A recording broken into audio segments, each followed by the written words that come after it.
पास भी ITR file करने के बाद उम्मीद से ज्यादा रिफंड आ गया है, तो सेलिब्रेट करने से पहले ये जान ले कि एक परेशानी है, खुशखबरी नहीं, जिसके बारे में तुरंत इनकम टैक्स डिपार्टमेंट को बताना जरूरी है, इससे पहले कि वो आपको नोटिस भेज दे। पर सवाल ये आता है कि आखिर कैसे ज्यादा रिफंड आ जाता है। पिछले कुछ सालों में इनकम टैक्स डिपार्टमेंट ने अपने प्रोसेस को बहुत फास्ट कर दिया है। हालांकि लोगों के लिए इनकम टैक्स डिपार्टमेंट की ये तेजी उनके लिए मुसीबत बन सकती है।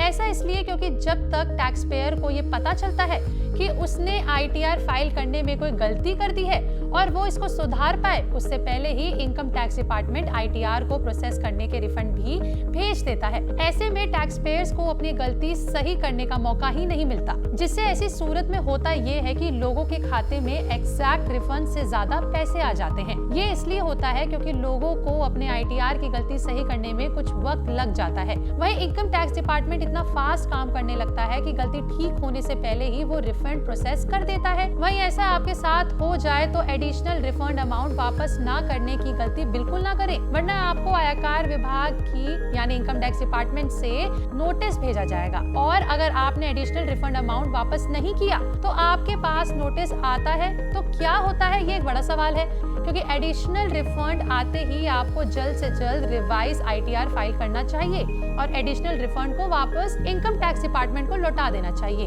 अगर इस बीच आपको टैक्स डिपार्टमेंट से नोटिस भी आ जाता है तो आप अपनी सफाई दे सकते हैं और रिवाइज आईटीआर दिखा सकते हैं।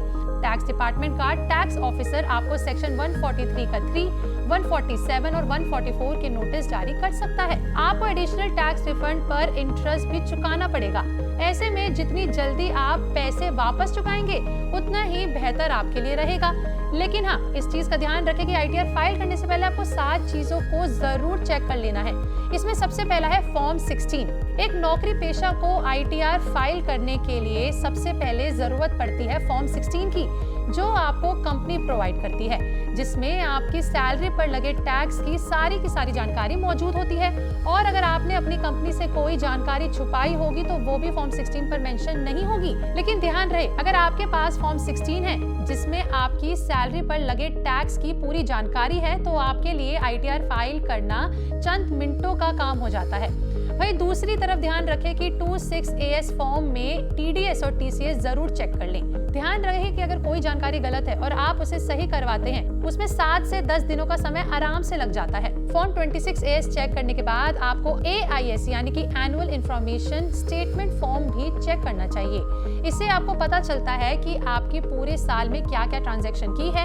अगर आपकी कमाई सैलरी के अलावा दूसरी अन्य चीजों से जैसे रेंट या इंटरेस्ट से आती है तो उसकी जानकारी भी आपको AIS फॉर्म में मिल जाएगी। साथ ही आपको ये भी पता चल जाएगा कि आपने क्या क्या सेल यानी बेचा है जिससे आपको पैसे मिले हैं। ये चेक करना जरूरी है कि कोई ट्रांजैक्शन छूट ना जाए। अगर कोई छूट जाती है तो उसे समय रहते सही करवा लें। चौथा ये है कि कैपिटल गेन स्टेटमेंट चेक करना बेहद जरूरी है, तो उसे बिल्कुल ना भूलें। ये फॉर्म सिर्फ उन्हें चेक करना जरूरी है जिन्हें कैपिटल गेन हुआ है।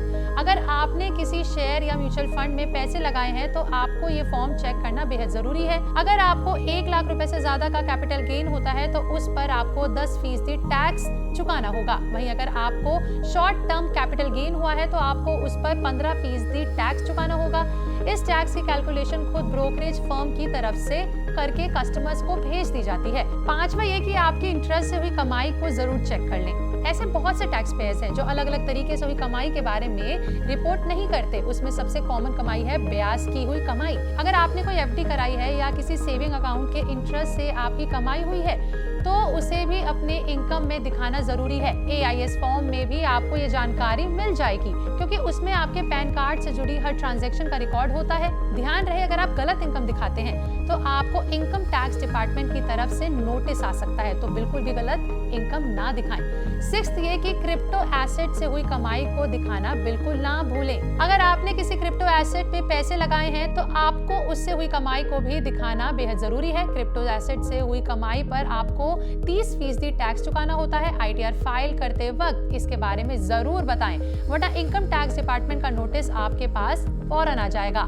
7th ये है कि अपनी फॉरेन एसेट और इनकम के बारे में भी जरूर बताएं। ऐसे भी बहुत सारे लोग हैं जिनकी फॉरेन तक में संपत्ति मौजूद है। जी हाँ, अगर आप भी उन्हीं लोगों में आते हैं जिनकी फॉरेन में इनकम हुई है उसे आपकी कमाई होती है या वहाँ से आपकी कमाई होती है तो आपको इसके बारे में इनकम टैक्स रिटर्न फाइल करते वक्त बताना होगा। अगर आपने किसी विदेशी बैंक खाते में पैसे रखे हैं तो आपको इसके बारे में भी इनकम टैक्स डिपार्टमेंट को जरूर बताना होगा, वरना ये रिफंड के टाइम पर काफी प्रॉब्लम क्रिएट कर सकता है। तो अगर आपके पास भी कभी रिफंड ज्यादा आ जाए तो खुश होने की बजाय इसके बारे में इनकम टैक्स डिपार्टमेंट को जरूर बताएं, वरना आप मुसीबत में फंस सकते हैं। वीडियो अच्छी लगी हो तो लाइक शेयर करना ना भूलो और ऐसे ही आईटीआर से रिलेटेड जानकारी के लिए हमारे चैनल पैसा लाइव को अभी सब्सक्राइब कर लें।